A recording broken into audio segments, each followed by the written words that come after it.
Government Minister Nicholas Steele says the transactions made by the National Democratic Congress government needs investigation. According to Minister Steele, the Hamilton Arms House, which is located on Lucas Street, was wrongfully sold by the NDC administration to the National Insurance Scheme, or the NIS, and should be investigated. This was his response on Wednesday's edition of GBN's To The Point with Brenda Batiste to a caller. Morning, Brenda. Morning, Mr. Morning, you're live. Go ahead. One thing I want to say to Mr. Steele, it's time that they leave Nazim Bok alone and concentrate on themselves. Grenadians are not fools, and we have been through enough. And it is just a matter of time before the real truth comes out about all of this. Thank you. I think if we respect the right of the opposition to make any comments, fine, I respect that right.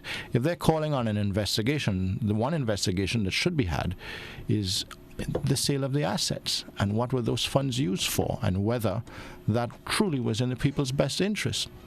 Steele accused the NDC of misusing the National Insurance Scheme, forcing the state-owned institution to purchase properties, including a private property.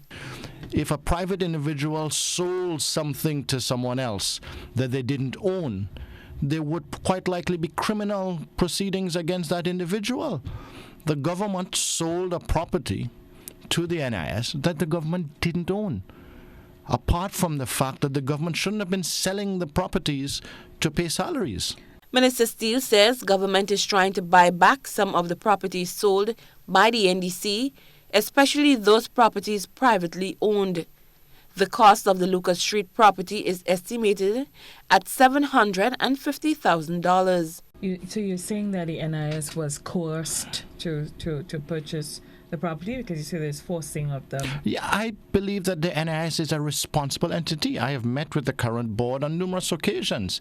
They have an investment board, and what would be the investment value of purchasing all of these properties, and in particular to purchase a property that the individual didn't even own? Okay. Government believes the sale of these properties by the Tillman Thomas government was done to help pay salaries of public officers. Cherry and Blackman Stephen, GBN News.